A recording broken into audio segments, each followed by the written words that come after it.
بچه‌ها چطوری؟ خوبی؟ من امیرعلیم اومدم با یه ویدیو دیگه از بازی رد دد ردمشن 2. توی این ویدیو امروز میخوام بهتون آموزش ضد لباس منو بدم. حالا میگین چرا لباس خوابه؟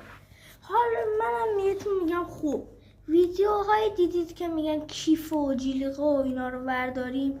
این ویدیو رو من این گلیچ رو من انجام دادم و برام کار کرده. سیو زدم، الان میخوام لباسم بپوشم.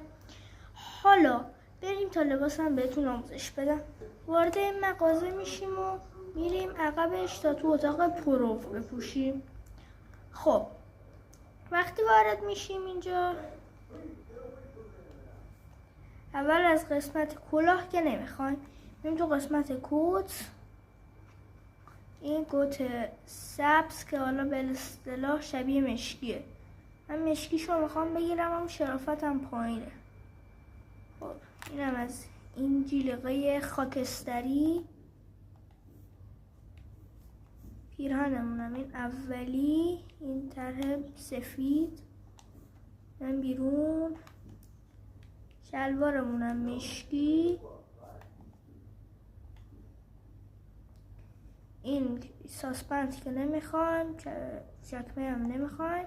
خب کفشای من بچه‌ها چطوری؟ خوبین؟ من امیرعلیم و آمدم با یه ویدیو دیگه از بازی رد دد ردمشن 2.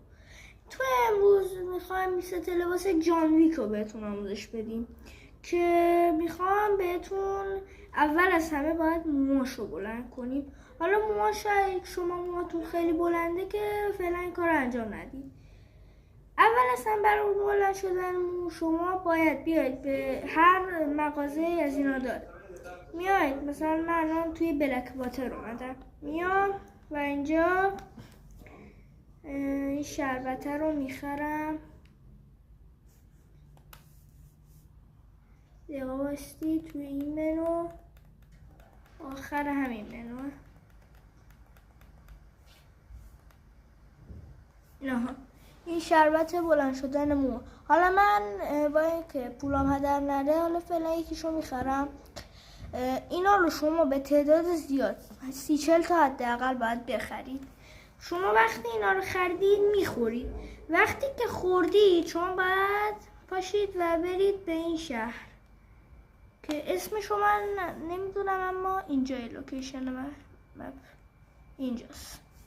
دقیقا شما میرید اینجا. من تا اینجا رو براتون ویدیو رو کات میکنم. خب بچه ها رسیدیم اینجا. اینم از همون شهر